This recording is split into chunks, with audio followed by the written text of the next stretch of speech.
tous et bienvenue dans Les métiers de demain. Les métiers de demain s'adressent à vous les jeunes et peut-être aussi les un peu moins jeunes qui vous interrogez sur votre avenir professionnel. Alors comment s'orienter, se réorienter, quelles études choisir, pour faire quoi? Les nouvelles technologies bouleversent notre quotidien, des métiers sont en train de radicalement changer, ce qui rend les choix encore plus difficiles. Alors dans ce contexte, comment anticiper, comment se projeter dans le futur? Eh bien c'est justement tout l'enjeu de cette émission, Les métiers de demain, vous aider à y voir plus clair, vous guider dans vos choix, vous faire découvrir justement ces métiers qui sont en pleine transformation, ces métiers de demain. Et pour ce troisième numéro des métiers de demain, on a décidé de s'intéresser aux métiers de la data. Alors pourquoi les métiers de la data? Eh bien tout simplement parce que c'est un secteur d'avenir pour les jeunes.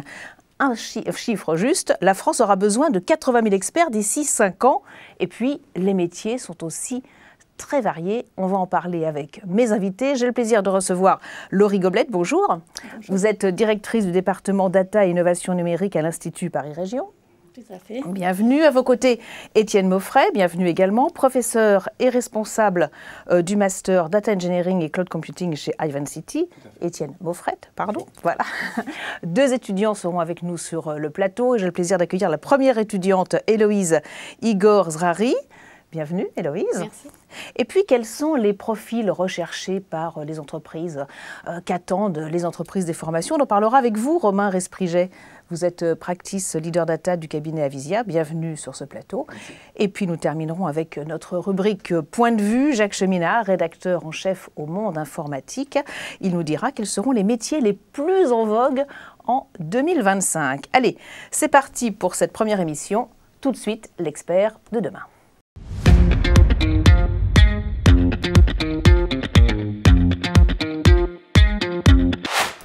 Laurie Goblet, on le disait, vous êtes directrice du département Data et Innovation Numérique à l'Institut Paris Région. Alors, cette question, toute simple, pour les jeunes lycéens, les jeunes étudiants qui nous regardent, c'est quoi la data? Alors, c'est quoi la data? Je pense qu'il pourrait y avoir plusieurs définitions possibles, de la même manière qu'il n'y a pas une data, mais il y a plusieurs data.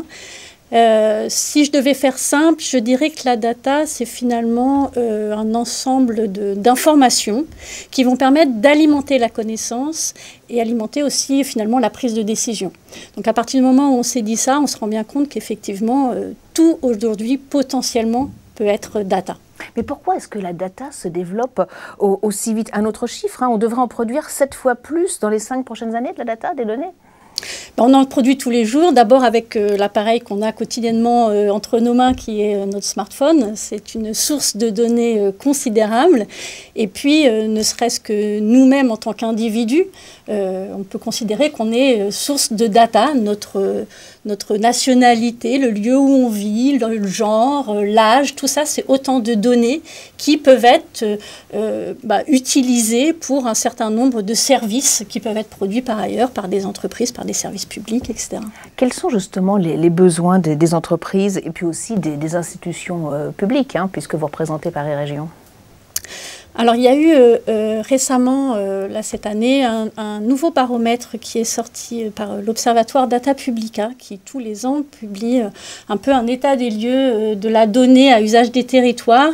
Et effectivement, on se rend compte qu'il y a une très forte prise en compte des collectivités territoriales, de l'importance de la data, et notamment que ça peut être une réponse à un certain nombre d'enjeux, dont les enjeux environnementaux, et de plus en plus de collectivités se tournent justement vers la data. Alors, parfois, elles ont pour l'instant quelques freins qui peuvent être des freins économiques ou même en termes de compétences. Mais en tout cas, on se rend compte à travers ce baromètre que depuis plusieurs années, c'est effectivement un sujet qui est de plus en plus prégnant au niveau des collectivités publiques, et notamment celles avec lesquelles on peut être amené à travailler à l'Institut Paris Région. Vous voulez rebondir sur ce sujet, Romain Respriget, sur les besoins des entreprises, vous qui êtes un cabinet de conseil en data, justement? Oui, les besoins des entreprises évoluent pas mal ces dernières années.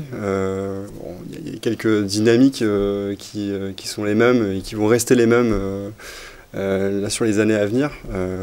Vous l'avez dit, je pense qu'il y a de plus en plus de données, de sources assez diverses, et il y en aura de plus en plus dans les années qui vont venir. Et donc il y a un besoin réellement des entreprises de savoir comment les collecter, les structurer et bien les analyser.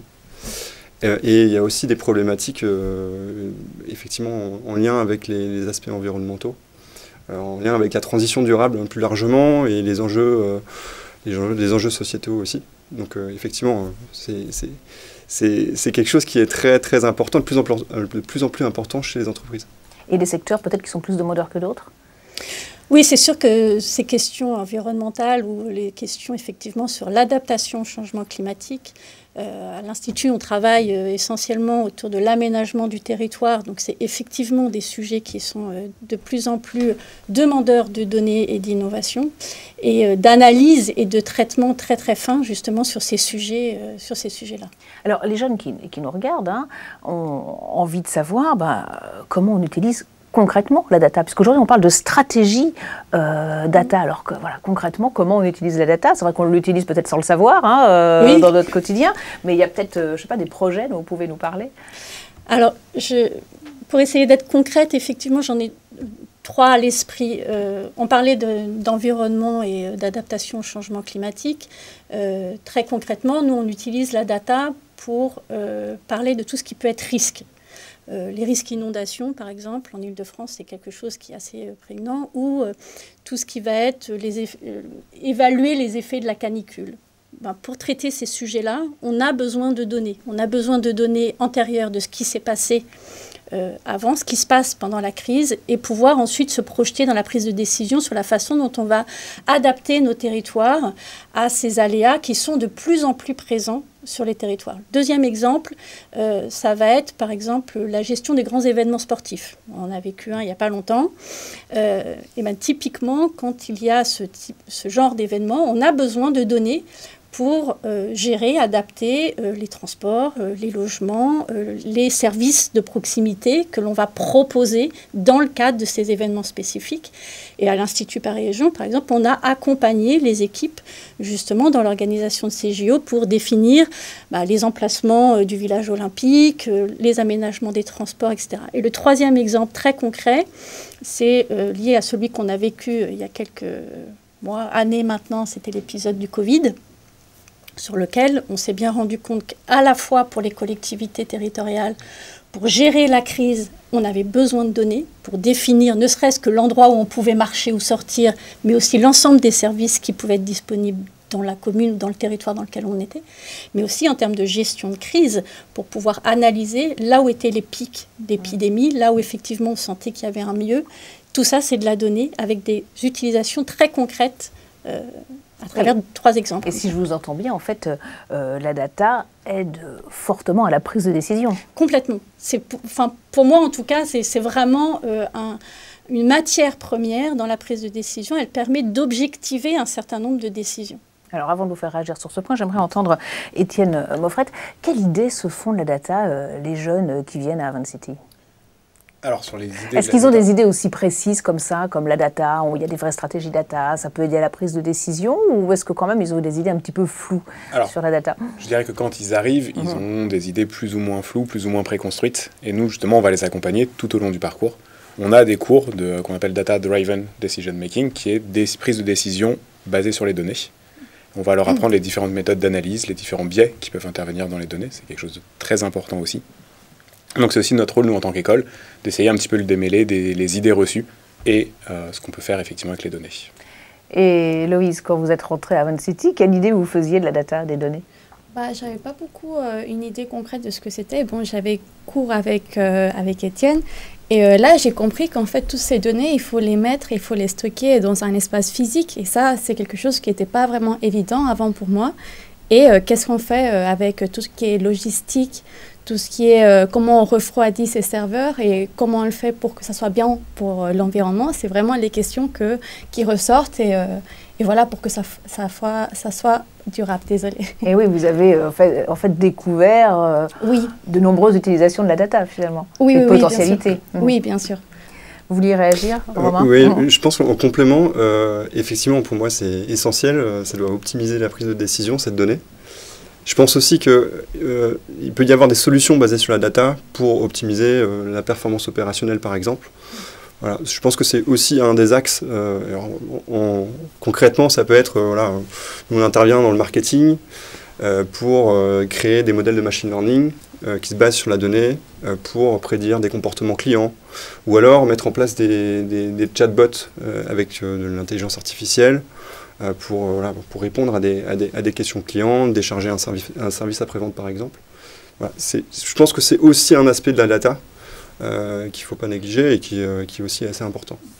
Oui, en fait, à l'Institut Paris Région, on s'aperçoit que finalement la data peut avoir des effets directs sur la vie des Franciliens, des Parisiens. Oui, complètement. Nous, c'est ce qui alimente l'ensemble de nos travaux et de nos études que l'on peut produire pour accompagner justement les décideurs publics. Et vous soulignez quelque chose qui est important, c'est qu'effectivement, il y a l'usage direct que nous, on en fait dans effectivement l'accompagnement des décideurs pour des choses très concrètes en termes d'aménagement du territoire, mais il y a aussi tous les usages de la data, j'ai envie de dire qu'on ne voit pas, qui viennent alimenter toutes ces technologies innovantes, et notamment l'intelligence artificielle, et qui sont très très importantes, puisque effectivement, s'il n'y a pas de data, c'est compliqué de faire de l'IA. Et c'est surtout qu'on sait que pour ça, il faut de la data de qualité, d'où des experts qui sont formés à ça. Alors, ça pose la question des compétences, et que va changer la data? Comment elle peut faire évoluer les métiers? Parce que c'est quand même la question cruciale qui est posée. Ce qui fait évoluer les métiers, c'est que d'abord c'est très fortement lié à l'évolution du numérique. Moi, quand j'ai commencé à travailler dedans, les techniques, les technologies utilisées n'étaient pas du tout les mêmes. Et ce qui va très vite, c'est qu'effectivement, on sent bien qu'il y a une accélération au niveau du numérique. Ne serait-ce qu'au niveau de l'IA, on voit bien que depuis quelques années, ça a complètement explosé et que ça arrive dans tous les secteurs de l'activité. Donc oui, ça transforme les métiers, puisque ça demande d'aller ou de rajouter un petit peu une corde à son arc sur des profils qui, effectivement, peut-être qu'avant, n'étaient pas forcément orientés data. Et puis, il y a des métiers qui n'existent peut-être pas encore. Complètement. Oui, ça, c'est sûr. Et vous avez déjà un peu une vision sur ces métiers qui pourraient émerger ? Non, je ne sais pas si j'ai une vision des métiers. Mais peut-être Romain ou Étienne, oui, peut-être. Commence par Romain. Je suis complètement d'accord. Je pense que c'est directement corrélé, l'évolution de ces métiers, aux données, aux données qu'on collecte elles sont de plus en plus conséquentes de différentes sources. Il y a ça, l'évolution technologique aussi, évidemment. Et pour moi, il y a quelque chose qui est assez essentiel, et dans nos métiers, le marketing, la finance, etc., c'est l'acculturation des métiers aussi à l'usage de la data. Et pour le coup, qui a, je pense, un impact assez fort sur l'évolution de ces métiers-là, parce que plus de besoins impliquent aussi des périmètres plus larges, et donc du coup, des métiers qui vont se spécifier. Et voilà, il y a des métiers peut-être qui n'existent pas encore, on en parlait. Vous, par exemple, votre métier, quand vous êtes rentré dans la data, votre métier n'existe plus. Exactement. Alors, il n'existe plus, il existe presque plus. Voilà, presque plus, voilà. Moi, je suis rentré il y a 12-13 ans du coup, dans la data. Je faisais du data mining. Donc, data mining, effectivement, c'est quelque chose dont on entend un peu moins parler c'est quoi le data mining pour ceux qui nous regardent? C'est l'ancêtre de la data analyse et de la data science, globalement. Et donc, effectivement, c'est un peu lié à ça. C'est-à-dire que plus de données, une évolution technologique aussi assez importante sur les dernières années, plus du coup les métiers qui demandent de plus en plus de choses et des choses de plus en plus spécifiques. Le périmètre du data miner de l'époque était de plus en plus large, et donc il y a eu des métiers qui se sont spécifiés sur l'analyse ou la data science, justement. Laurie ? Oui, et justement, dans l'évolution de ces métiers, les profils changent parce que les sources des données changent aussi. Tout ce qui est données issues des objets connectés, etc., il y a 10 ans, c'était assez compliqué d'accès, puis on ne savait pas trop les traiter. Aujourd'hui, on en a énormément, mais il faut être effectivement en capacité de les traiter. Il y a ces données-là, pour nous, en tout cas dans nos métiers, je parle de l'Institut Paris Région, il y a aussi toutes les données issues du spatial. Et là aussi, c'est encore d'autres corps de métier, c'est d'autres façons de traiter et d'analyser les données. Donc effectivement, ça a un très bel avenir. Enfin, la data a plutôt un bel avenir. Ouais, chez Aven City, vous êtes un petit peu obligé d'anticiper comme ça les métiers de demain. Oui, oui, et notamment toute cette histoire de spécialisation fait qu'aujourd'hui, on a 3 grands types de carrières qui sont le data engineer, le data scientist et le data analyst, qui avant, quand on avait des masses de données plus raisonnables et des techniques qu'on n'a pas aujourd'hui, une même personne pouvait s'occuper de ces postes-là. Aujourd'hui, on a vraiment besoin d'être spécialisé pour qu'un data scientist ou un data analyst puisse travailler. Il a besoin de données de qualité, ce qui va être le rôle du data engineer notamment. Et effectivement, à l'école, on va être obligé, et on a envie de former les étudiants, d'un petit peu anticiper tous ces besoins qu'on peut avoir et des nombreux postes qui évoluent. Alors justement, comment former ces étudiants? Eh bien, on va y répondre tout de suite dans notre séquence L'école de demain.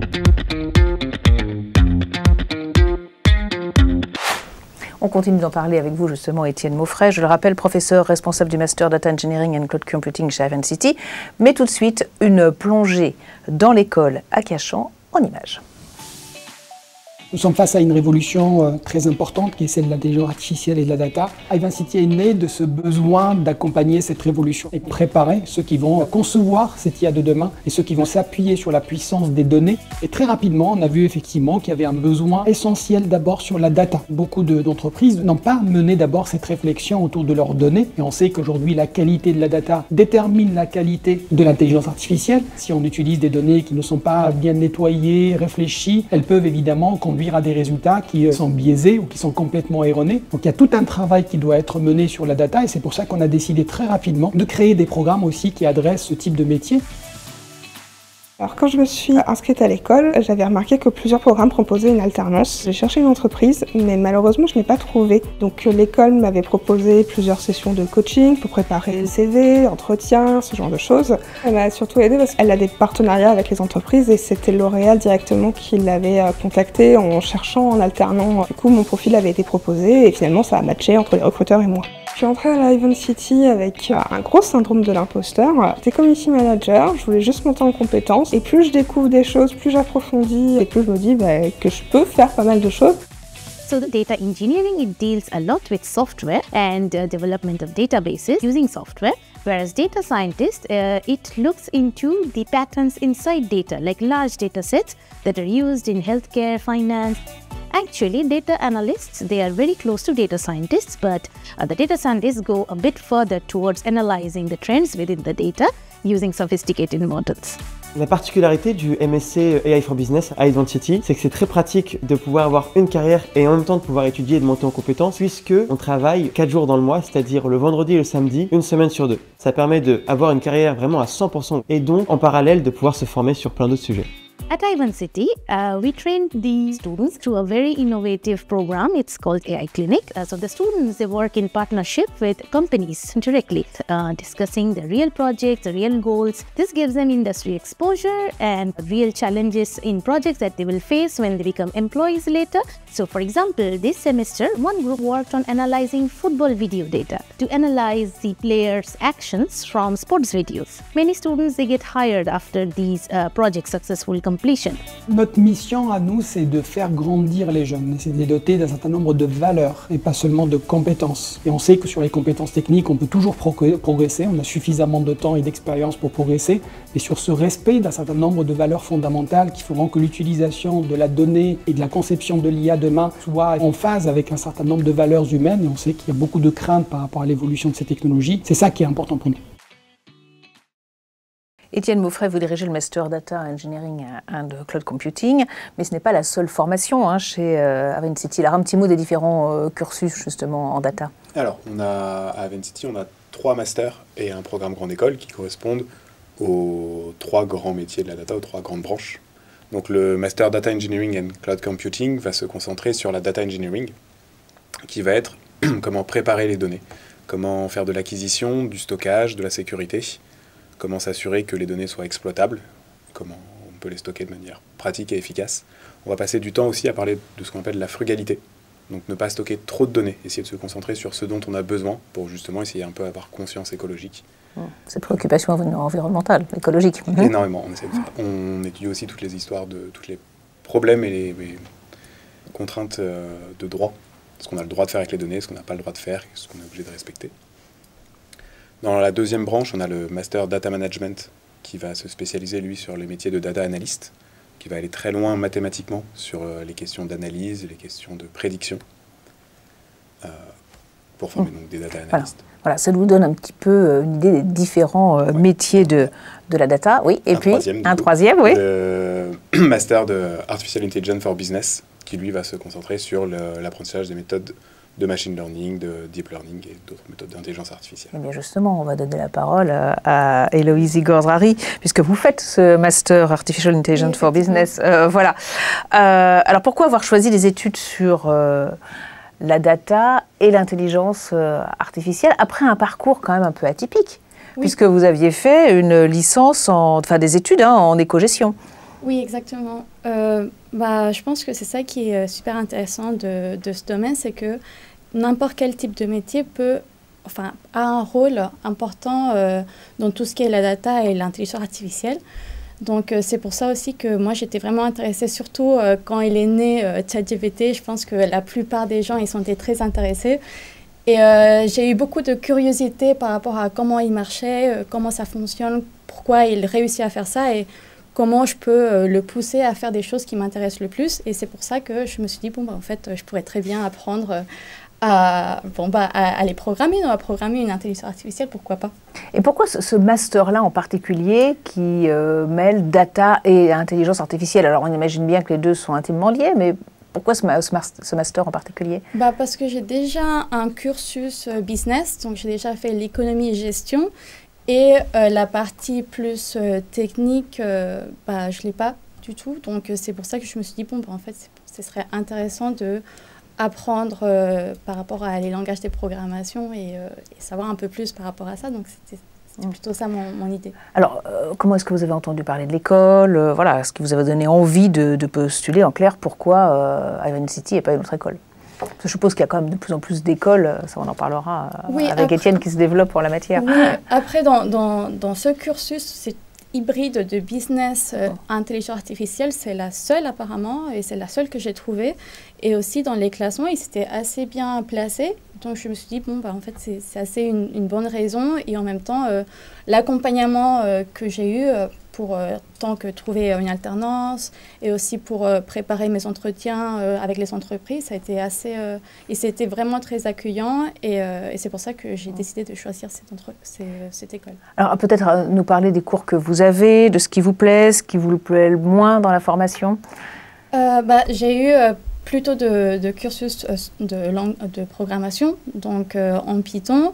Et aussi Big Data and Cloud Computing avec Étienne, donc c'était super. Et c'est là où j'ai parlé tout à l'heure.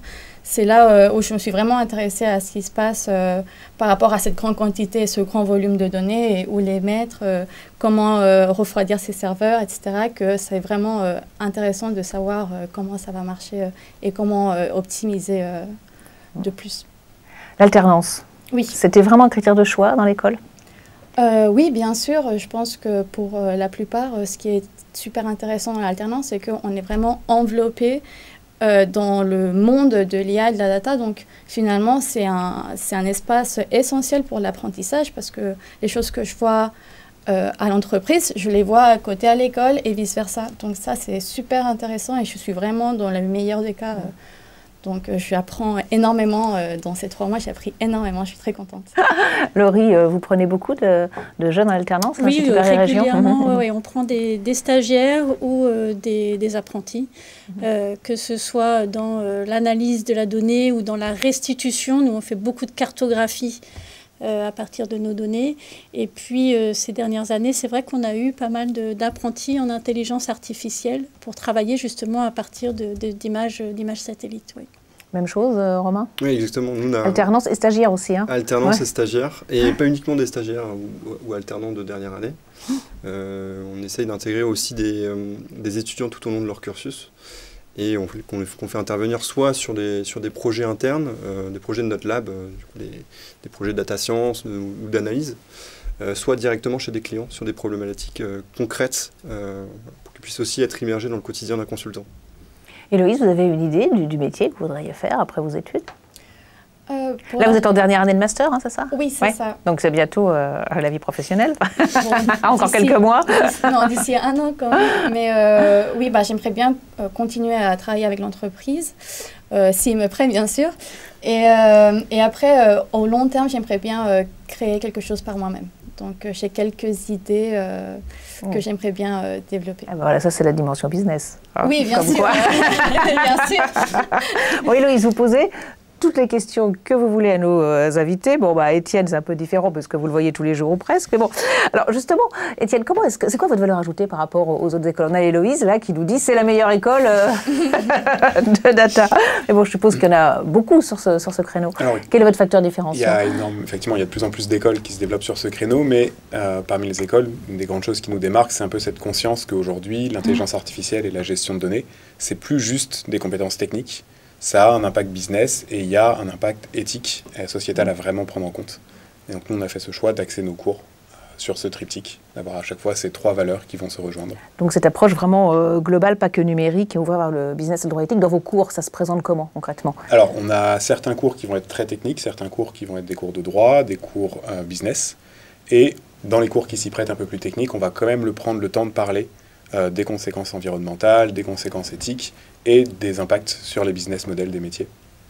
Par exemple, dans le cours de Big Data, on prend le temps de se dire « Ok, on manipule énormément de données. Comment est-ce qu'on stocke ça? Quelles vont être les conséquences? Est-ce qu'on peut essayer de réduire un petit peu ces conséquences-là? Si on stocke des données personnelles, il va falloir faire attention. On est quand même censé respecter certaines lois. » Donc on prend le temps d'en parler dans un peu tous les cours et on a des cours qui y sont dédiés complètement. C'est important quand même cette dimension éthique, parce que c'est vrai que la manipulation de data, la manipulation de données pose ces questions quand même essentielles. Qu'est-ce qu'on fait de ces données? Où est-ce qu'on va aller? Comment on les sécurise? Oui, et de toute façon, c'est maintenant des choses effectivement qui sont très réglementées, que ce soit l'usage des données personnelles. Il y a un règlement, le fameux RGPD, qui effectivement réglemente l'usage des données personnelles, mais il y a aussi ce côté éthique qui est encore autre chose, qui est aussi une espèce de... je ne sais pas trop comment le définir, mais en tout cas une volonté commune d'utiliser, d'analyser, de traiter les données dans un cadre de confiance, avec les partenaires avec lesquels on travaille. C'est pour ça que nous, on a adhéré à un ensemble comme ça de partenaires qui s'appelle Equitia, pour travailler justement autour de ce cadre de confiance dans la façon dont on va utiliser les données que l'on peut avoir pour nos travaux.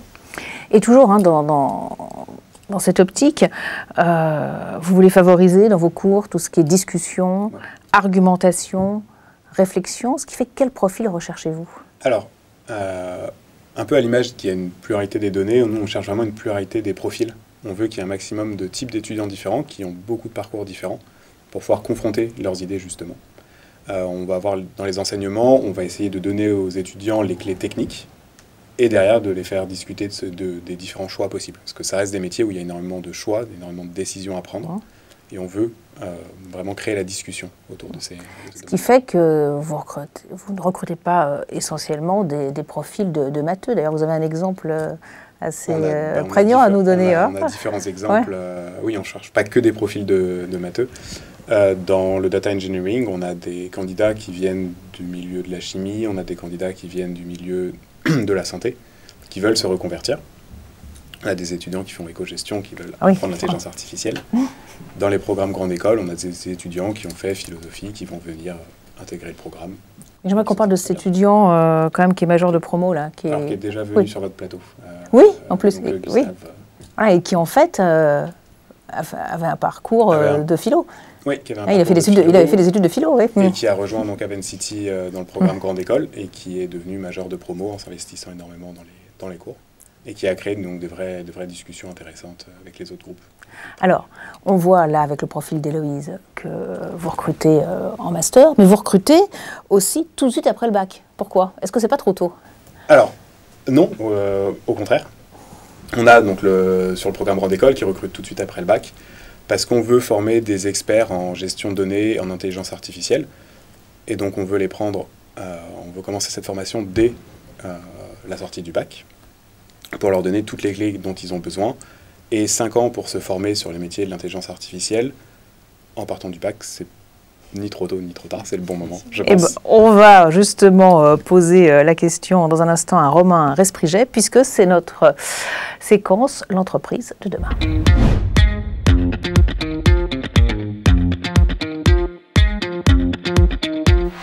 Alors, avant de rebondir justement sur ces différentes formations que peut offrir Avincity ou d'autres écoles, mais là on parle d'Avincity, un mot peut-être d'Avisia, cabinet de conseil en data. C'est quoi un cabinet de conseil en data? Alors justement, un cabinet de conseil en data accompagne les entreprises sur l'utilisation de leurs données, l'exploitation de leurs données, de manière à optimiser, justement on le disait, la prise de décision. Et optimiser aussi, améliorer la performance opérationnelle, comme on le disait. C'est globalement les deux grands axes.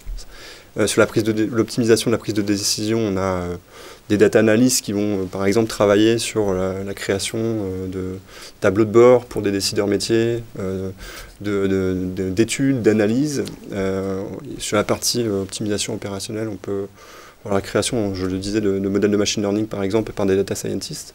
Globalement, un cabinet de conseil en data va prendre les besoins en métier, comprendre les enjeux, et là, justement, pour les traduire en data et être force de proposition sur des approches méthodologiques, des organisations spécifiques à mettre en place pour, justement, tendre vers cet enjeu défini. Alors, les défis que les entreprises auront à relever en matière de data, en fait, ce sera d'arriver à faire ce lien justement entre la data et les besoins vraiment qu'elles doivent exprimer. Je pense que c'est essentiel depuis le départ, en fait. Tout vient d'un besoin métier qui exprime, du coup, avec ces mots, ce qu'ils souhaitent avoir. Le profil, et justement, c'est l'intérêt d'avoir des profils data qui ne sont pas uniquement techniques, et éloigné justement des besoins, des enjeux métiers, c'est pour moi essentiel parce qu'un profil data complet doit être capable de comprendre bien les enjeux métiers et de les traduire du coup avec la donnée qu'il a à sa disposition. Donc il faut un peu tout type de profil. Alors quand on voit les formations que nous décrit Étienne, est-ce que ça colle, vous, au profil que vous recherchez dans votre cabinet? Et oui, bien sûr. Nous, on a des missions sur un peu tous les métiers de la data. On intervient réellement sur toute la chaîne de valeur de la donnée chez Avisia. Donc du recueil de la donnée, de sa structuration, jusqu'à la mise en production de solutions data, par exemple, en passant par de l'analyse, du machine learning, etc. Et donc, pour travailler sur l'ensemble de ces métiers, de ces missions, il faut tous les types de profils. Et donc, on s'appuie notamment sur des formations partenaires, qui peuvent être des universités, des écoles d'ingénieurs ou des écoles de commerce également, ou des écoles comme Avincity qui sont un peu à la frontière entre tout ça. Oui, pour essayer d'anticiper un petit peu les besoins. Donc, vous pouvez imaginer de co-construire peut-être des formations avec des écoles ? C'est le cas. Avec beaucoup de formations, déjà on a une relation assez privilégiée. Ce qu'on fait, c'est qu'on essaye d'avoir justement un certain nombre de formations avec lesquelles on travaille beaucoup. On intervient notamment pour y donner des cours, par exemple, pour animer des ateliers. Et on intervient également souvent dans les conseils scientifiques pour donner des recommandations sur des évolutions au programme au regard de ce qu'on voit chez nos clients. Les dernières années, il y a eu l'avènement du cloud, par exemple. C'est quelque chose qui n'était pas forcément intégré au départ dans les programmes, dans tous les programmes des formations. Et c'est quelque chose qu'on a pu proposer dans certaines formations. Et parfois, on y anime même des ateliers sur une demi-journée, une journée, pour sensibiliser les étudiants. C'est une réaction. Vous aussi, vous travaillez avec des entreprises, etc., pour faire évoluer justement les formations? Tout à fait. Nous, nos cours sont assurés à la fois par des professeurs universitaires et des experts universitaires de leur domaine, et par des responsables experts en entreprise qui viennent s'exprimer. On prend toujours aussi le temps d'échanger avec les responsables d'alternance, avec les entreprises avec lesquelles on a des projets, des entreprises partenaires. Et on construit nos programmes avec cette double veille. On a une veille scientifique et une veille technologique pour rester à l'affût de ce qui s'approche en termes de recherche, quelles vont être les nouvelles technologies, et ce qui est utilisé sur le terrain. Et on adapte nos formations très régulièrement. Et on parlera tout à l'heure de la façon de pouvoir se former, voilà, on en parlera un petit peu plus tard. Mais Héloïse, c'est quelque chose que vous avez en tête, vous dire, ok, là je vais être diplômée l'année prochaine en Master 2 chez Avincity. Est-ce que vous avez en tête l'idée de devoir vous former finalement presque tout au long de votre vie, puisque les métiers de la data évoluent très vite? Oui, bien sûr, je pense qu'il faut toujours être à jour, parce que c'est quelque chose qui va vraiment très très très vite. Donc je pense que les études, là, c'est pour toute la vie. Même si là, c'est ma 6e année, je suis quand même un peu fatiguée. Mais ce qui vient d'Avincity, c'est qu'on a cette méthodologie où on peut vraiment renouveler notre diplôme quand pour toute la vie en fait. Oui, parce que l'idée, c'est de faire en sorte que les formations ne soient pas obsolètes. Ça, vous y veillez beaucoup aussi. Oui, c'est sûr que de toute façon, c'est ce que vous disiez, ça évolue tellement vite que de toute façon, le métier que l'on apprend aujourd'hui ne sera pas le même dans 5 ou 10 ans. Ça, c'est certain. Ils en ont conscience, les jeunes qui viennent vous voir ? Bien sûr, ils en ont conscience. C'est essentiel d'en avoir conscience, je dirais. Nous, on sensibilise pas mal aussi nos consultants à ça. On les forme en continu. On a beaucoup de contenu interne pour justement les faire monter en compétences. Des ateliers de formation, un parcours de formation et de certification. Et aussi des moyens de mettre en pratique directement sur des projets concrets. Voilà, la formation, l'auto-formation, c'est vrai que vous y bossez beaucoup. On va continuer à en parler, mais on va continuer d'échanger, bien sûr, sur ces métiers autour de la data, ces métiers qui sont amenés à évoluer, à s'enrichir aussi vite que les données elles-mêmes. On entendra une deuxième étudiante, et puis à ne pas manquer non plus en deuxième partie d'émission notre rubrique Point de vue sur les métiers 2025 avec Jacques Cheminard, rédacteur en chef du Monde informatique. On marque une courte pause, on se retrouve dans un instant.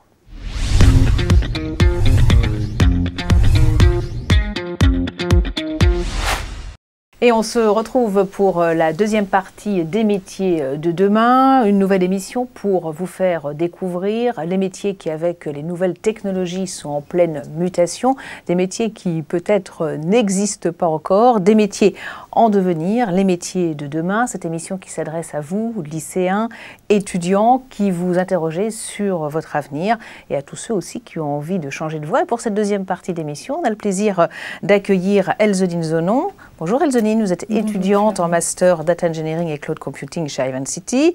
Jacques Cheminard, rédacteur en chef du Monde informatique, nous rejoindra en fin d'émission. Étienne Mauffret, Romain Resprit-Jet et Laurie Gobled sont toujours avec nous. Et tout de suite, on poursuit avec notre séquence d'école de demain.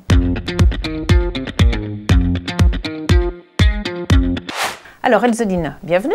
Elzedine Zonon, parlez-nous de votre master. Pourquoi est-ce que vous avez choisi ce master? J'ai choisi ce master pour plusieurs raisons. La première, c'est que le master, il est dispensé en anglais, donc on parle de l'anglais, la langue des sciences, ce qui me permet donc de pouvoir faire une expérience à l'international plus tard, travailler dans différents pays, et aussi, surtout parce que le corps professoral est assez varié. On parle de personnes qui sont dans le monde professionnel, donc ce qui nous permet d'être en interaction directement avec des personnes qui sont dans le domaine, qui travaillent déjà dans différents secteurs, également de personnes doctorantes. Et voilà, il y a aussi cette option qui est que nous avons la possibilité d'avoir une mise à jour parce que, comme on le sait, le domaine est en constante évolution. Et donc, il faut toujours être à jour. Alors, la mise à jour, justement, des connaissances, on va en parler, puisque vous devancez un petit peu les choses. Ça, c'est vraiment le point fort d'Ivancity. Racontez-nous un petit peu de cette mise à jour des connaissances. Alors, qu'est-ce qui se passe une fois qu'ils sont diplômés, les étudiants? Alors, ça part du constat qu'effectivement, tous les métiers de la data évoluent très très vite. C'est un domaine qui évolue constamment. Et on a bien conscience qu'aujourd'hui, former des étudiants pendant 2 ans, ça prend un certain temps et que les métiers vont évoluer. Donc, ce qu'on propose aux étudiants, c'est une fois qu'ils ont fini leurs études chez nous, qu'ils sont diplômés, ils peuvent revenir nous voir. Si jamais le marché du travail a évolué et que notre offre de formation a évolué également, ils entrent en contact avec nous et on va se mettre d'accord pour pouvoir les réintégrer gratuitement dans les cours sur lesquels ils ont envie de se mettre à jour. Et nous, derrière, on met à jour également leur diplôme, donc qui est stocké dans la blockchain et qui est validé. Sur la nouvelle. Et ça, vous êtes les seuls à faire ça sur le marché? Oui, aujourd'hui, c'est un concept qu'on a déposé. Et donc, on est les seuls à proposer cette mise à jour. Laurie, donc, vous voulez réagir sur ce point? C'est une bonne idée? Oui, je trouve que c'est une très très bonne idée, puisqu'effectivement, les métiers évoluent continuellement et que moi, j'étais plutôt dans une génération où si on voulait effectivement se mettre à jour, c'était soit de l'auto-formation, ce qui n'est pas forcément évident parfois, ou alors effectivement faire de la formation continue. Et je trouve ça vraiment super que justement l'école ait pris conscience de ça et accompagne tout le long du parcours professionnel ses étudiants. Je trouve que c'est une super opportunité. C'est très bien. Un mot peut-être? Ouais, je pense que tous les profils data, toutes les personnes qui travaillent sur les métiers de la data ont conscience que c'est important de se former. Mais l'effort pour pouvoir s'auto-former, je pense, il est assez compliqué. C'est vraiment du temps. Donc au-delà de la veille qui doit être pour moi nécessaire, voilà, se former en continu, c'est du temps supplémentaire, mais c'est essentiel pour rester à jour. C'est rassurant pour vous, Elzeline? Oui. Le fait de vous dire, bon voilà, mon diplôme, il ne sera pas obsolète, parce que je pourrai le mettre à jour tout le temps. Oui, c'est rassurant parce que d'une part, comme vous l'avez évoqué, le métier, enfin le domaine, il évolue constamment. Et surtout, on parle de l'auto-formation aussi, ou le fait d'être autodidacte, mais sur le marché, il y a plein de choses, plein de formations. Le marché est assez... il y a assez de formations sur ces domaines-là ou sur ces secteurs-là. Et donc, parfois, on ne sait pas par où commencer pour se mettre à jour ou par où aller. Et donc, à repartir directement à l'école, tout simplement, avec, avec cette mise à jour-là, c'est vraiment assez rassurant. Et voilà. Alors, parlons de votre parcours. On disait qu'il y a des parcours très diversifiés. Il y en a même qui ont fait philo avant de postuler à Van City et d'être à Van City. Vous avez un parcours plus classique, parce qu'avant, vous avez fait une formation d'ingénieur. Exact.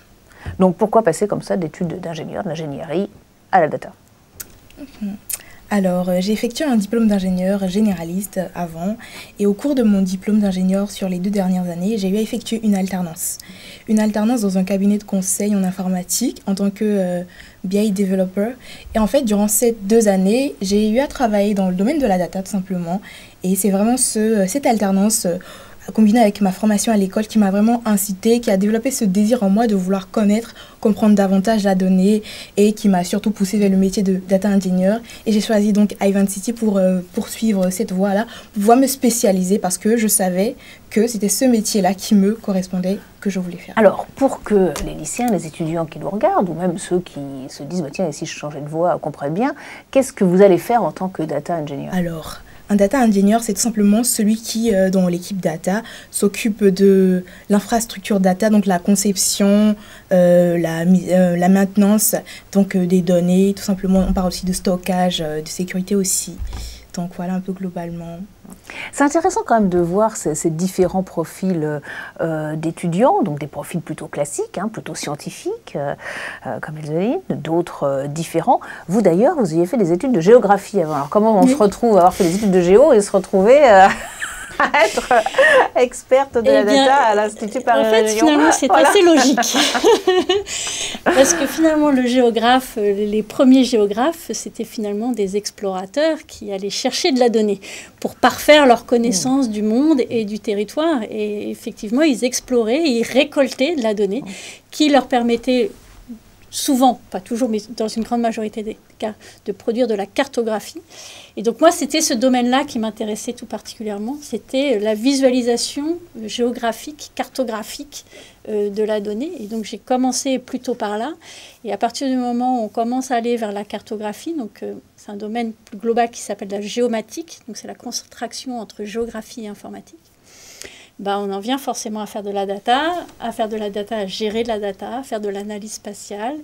Et ensuite, j'ai fait aussi pas mal de formations continues en data visualisation parce que le métier, il évolue aussi. Et puisque moi, j'ai toujours eu cette appétence plutôt à la fin de la chaîne de la data, qui était plutôt la restitution et pouvoir vraiment la rendre visible. C'est toujours un domaine qui m'a beaucoup passionnée. Elzeline, qu'est-ce qui vous plaît moins dans les cours, la formation? Déjà dans la formation, premièrement, ce qui me plaît, c'est que ce métier me permet de travailler dans tous les domaines. Là, je peux travailler par exemple dans la géographie, je peux travailler dans la finance, donc actuellement je fais mon alternance dans la finance, je peux travailler dans la médecine et dans bien d'autres domaines. Et l'un des cours qui me plaît actuellement, c'est la programmation avec Scala, qui est donc un langage de programmation qui permet de manipuler des données. Et donc voilà un peu.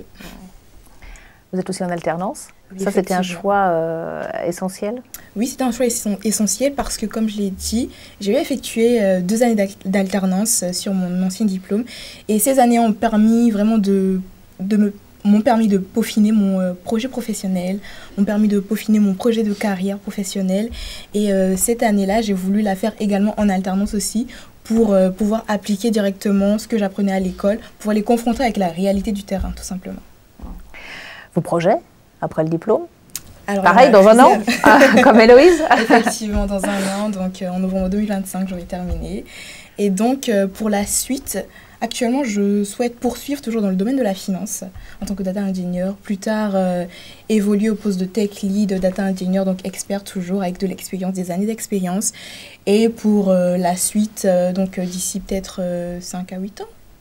Alors, j'aspire au poste de directrice de données. Donc, c'est la personne qui s'occupe de la stratégie de données dans une entreprise, tout simplement. Oui, donc là, quand même, vous avez une idée très précise de ce que vous voulez faire. Et on va voir en quoi des profils comme le vôtre peuvent intéresser les entreprises avec notre séquence d'entreprise de demain.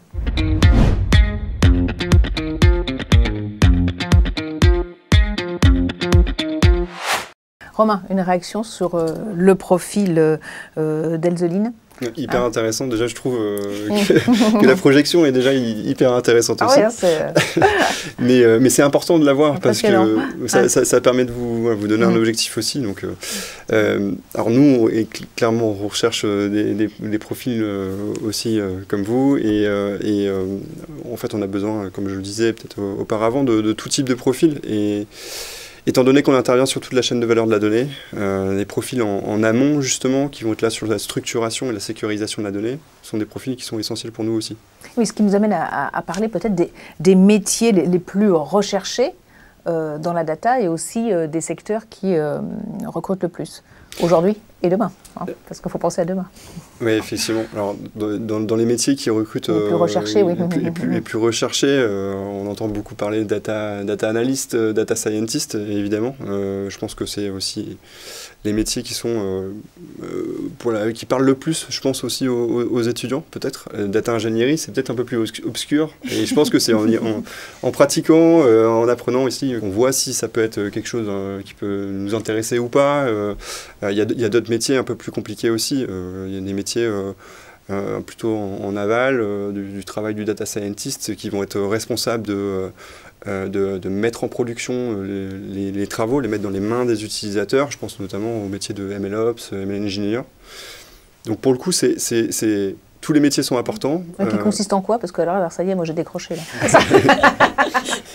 Qui consiste quand un data scientist travaille sur un modèle de machine learning, il faut pouvoir justement le mettre dans la main des utilisateurs, dans des données, sur des données de prod, de production. Et donc ce métier-là, c'est justement travailler sur cette partie de la mise en production. Ouais, ne riez pas. Et les secteurs qui recrutent le plus aujourd'hui, où les profils data sont les plus demandés? Les secteurs, alors beaucoup dans le marketing. Je pense que le marketing est aussi assez mature sur ces sujets-là, mais depuis quelques années déjà. En banque assurance aussi, on a pas mal de besoins.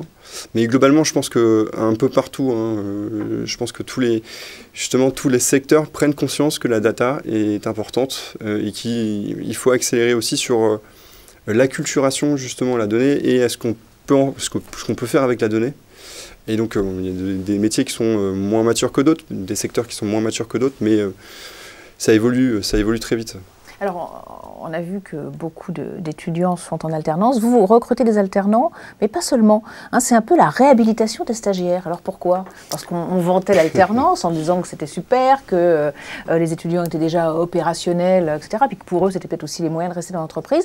Vous dites finalement, on arrive à peu près au même résultat avec des stagiaires. Exactement.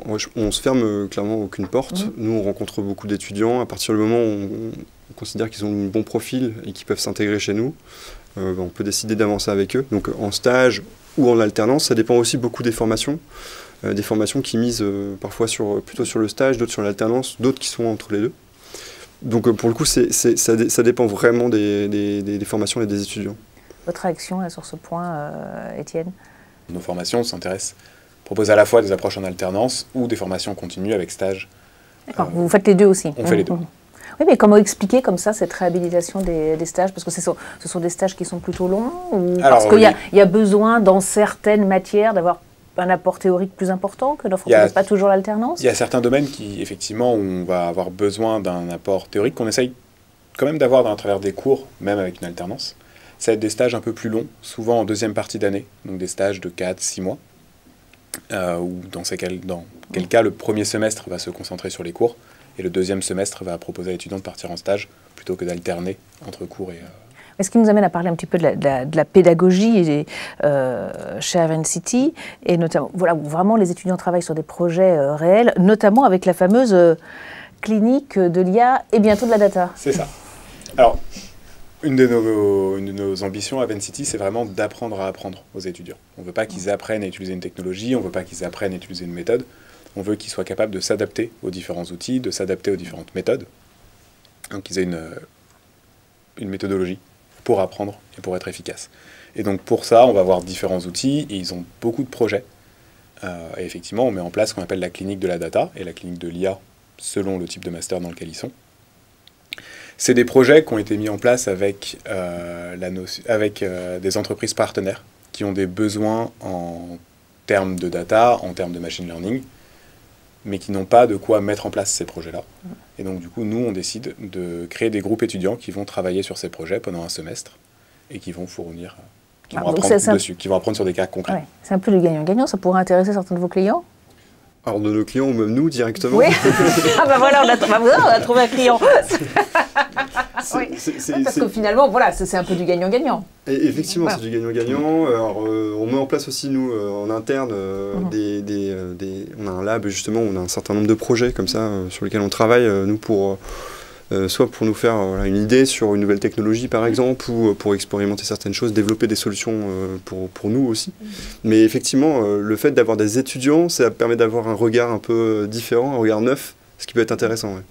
Laurie, sur ce point, et c'est vrai que nous, cette possibilité de travailler justement collectivement entre experts, je pense que c'est vraiment enrichissant et très très intéressant. Nous, c'est ce qu'on fait aussi un petit peu en interne avec l'ensemble des experts qui sont au sein de l'Institut, donc tous les experts data, quels qu'ils soient, où on essaye effectivement parfois de se challenger autour de projets communs, et je pense que c'est toujours quelque chose qui est très très riche. Et après, effectivement, ça nous arrive aussi de travailler avec des écoles ou avec des étudiants sur des projets sur un temps limité, pour des tâches bien spécifiques. Et c'est vrai que d'abord, nous, c'est un accélérateur de projets qui est très très intéressant, et puis les étudiants, eux, effectivement, ça leur donne un cas concret pour un travail ou un projet. Denis, vous participez à cette clinique de la data ou pas? Pas encore. Non, parce que vous êtes en alternance peut-être, oui, c'est ça, donc c'est un petit peu plus compliqué. J'aimerais justement qu'on revienne sur ces formations, notamment, et ces formations pour former au futur métier de la data. On parlait que les écoles travaillaient avec les entreprises. Vous avez développé aussi votre propre formation en interne au sein du cabinet de conseil? Tout à fait. Alors, qu'est-ce que ça veut dire? Ça veut dire que les formations des écoles ne vous conviennent pas, ou c'est en plus voilà, non, c'est en plus. C'est justement dans le cadre de la formation continue. Les écoles, du coup, forment les étudiants à partir du moment où ils sont chez nous.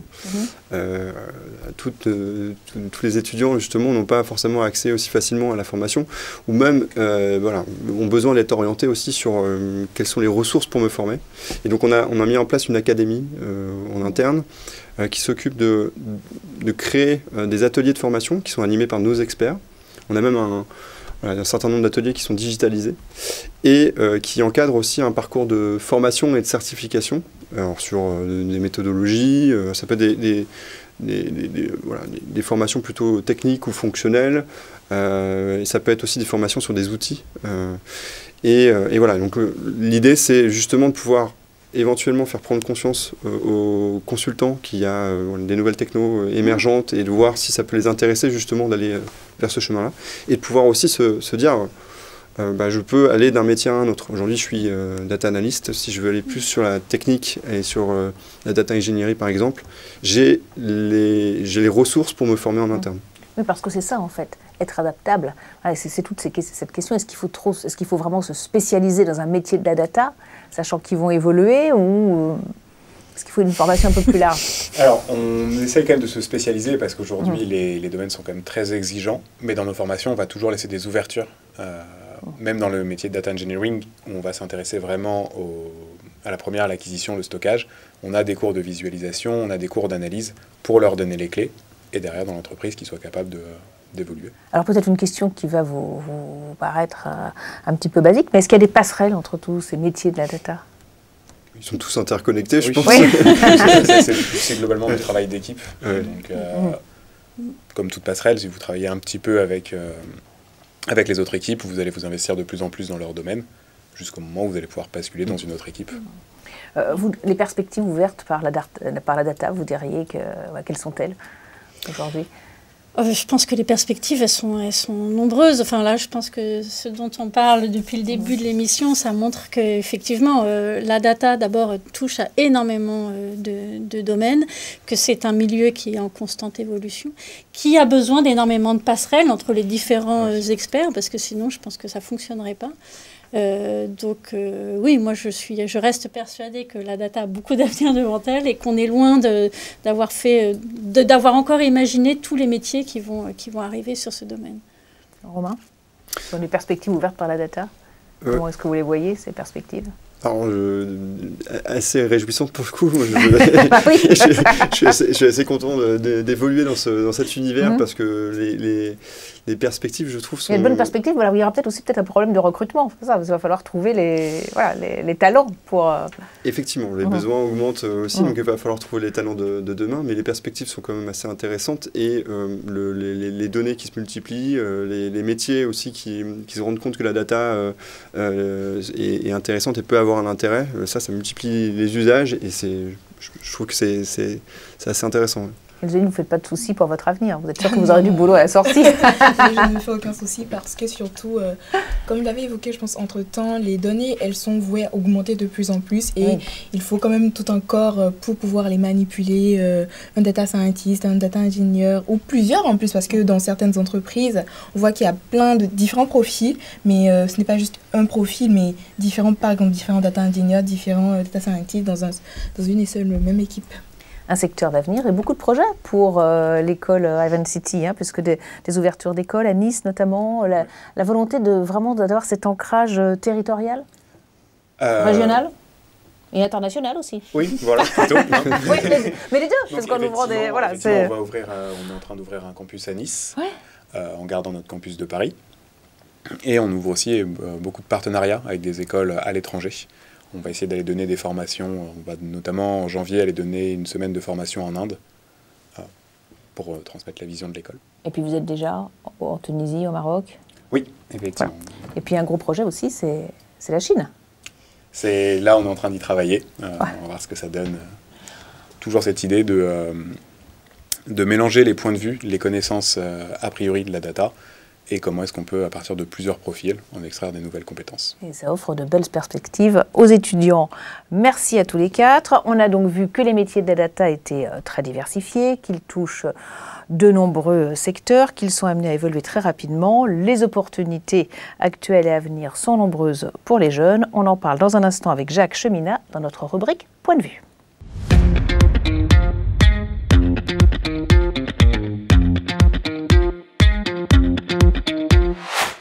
Jacques Cheminat, vous nous avez rejoint, vous êtes rédacteur en chef au Monde Informatique.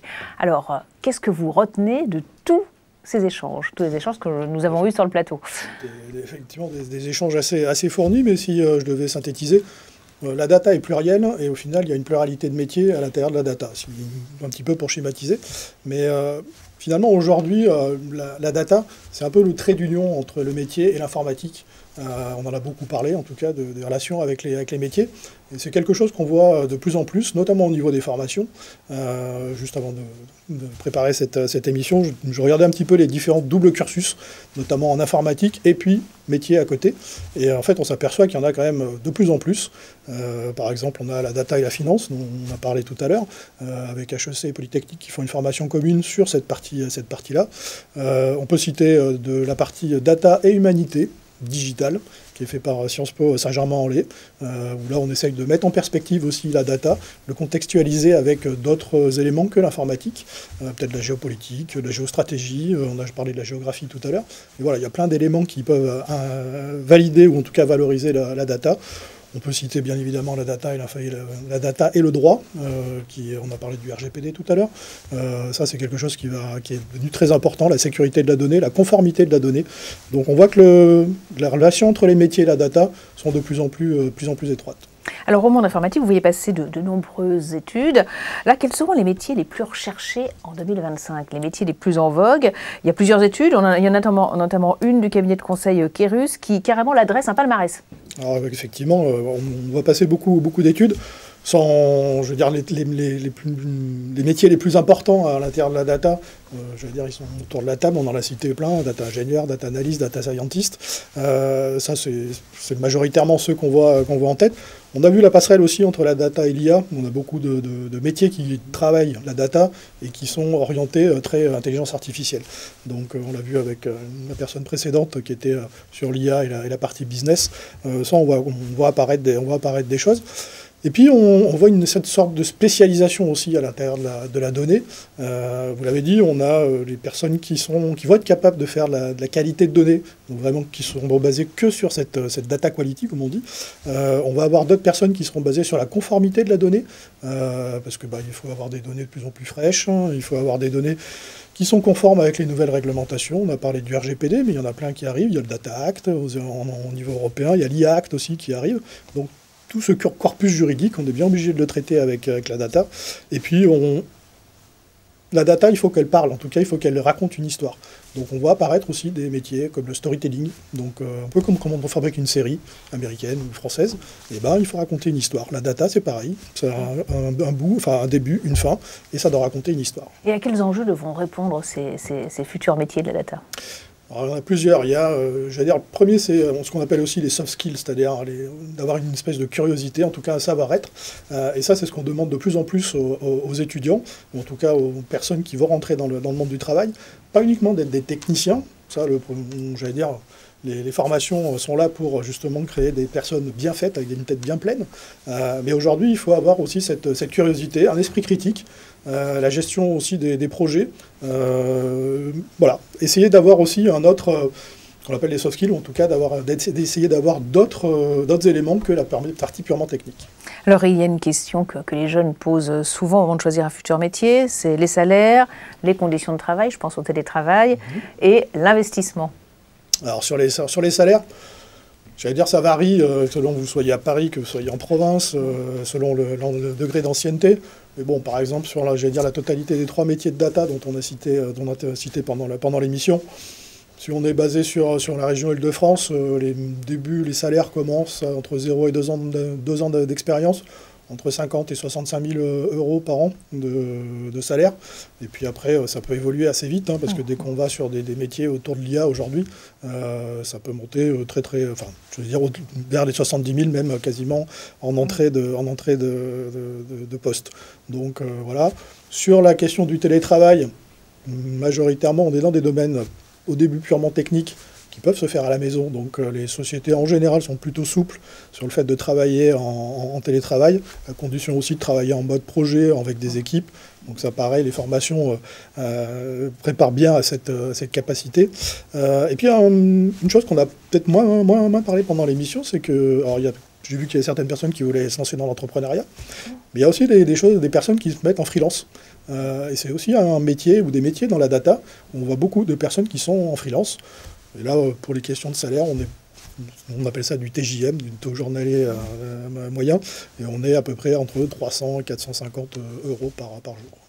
D'accord. Dans des freelances, on en voit plutôt plus dans les cabinets de conseil, peut-être, ou pas? Pas forcément. On peut travailler avec des freelances. Nous, non, oui. Tous nos consultants sont salariés. Mais je rejoins effectivement sur le salaire, etc.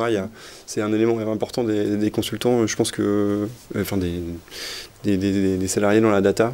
Je pense qu'il faut voir aussi à côté, les entreprises proposent aussi des carrières avec des évolutions de carrière possibles, des plans d'évolution de carrière possibles. Et je pense que c'est à prendre en compte. Il n'y a pas que le salaire, je pense. Et sur la partie télétravail, nous, de notre côté, effectivement, tout dépend des conditions imposées par nos clients. Qu'est-ce que vous leur dites à l'école sur ces points-là, justement?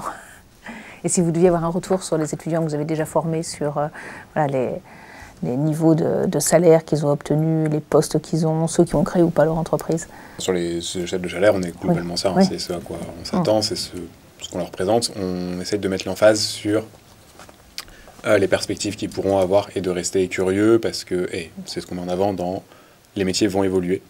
Ce pourquoi vous êtes formé aujourd'hui va vous donner une porte d'entrée et nous on souhaite vous accompagner tout au long de votre carrière, de continuer à vous former pour que vous restiez ouvert aux évolutions de carrière possibles et aux nouveaux besoins de compétences Oui, parce qu'il faut rester performant. C'est peut-être ça l'essentiel. En constante évolution. En latin, on a une phrase qui s'appelle « Don nova sed nove », ça veut dire rien de nouveau, mais de manière nouvelle. Dans la matière de la data, on a eu des administrateurs de bases de données, on a des data scientists, des data ingénieurs. Aujourd'hui, on a des développeurs d'applications d'IA générative. Demain, on aura certainement des gestionnaires d'agents IA, etc. Donc on voit que le métier de la data et le métier de l'IA sont en perpétuelle évolution. Merci à tous les quatre. Merci à tous pour vos témoignages, vos expertises. Merci à vous qui nous avez suivis. J'espère que cette émission vous aura aidé à en savoir un petit peu plus sur les différents métiers de la data. Vous pouvez nous retrouver sur Demain TV, sur MCE, ma chaîne étudiante, les réseaux sociaux bien sûr, et puis sur notre web TV, Job Talk TV. À très vite.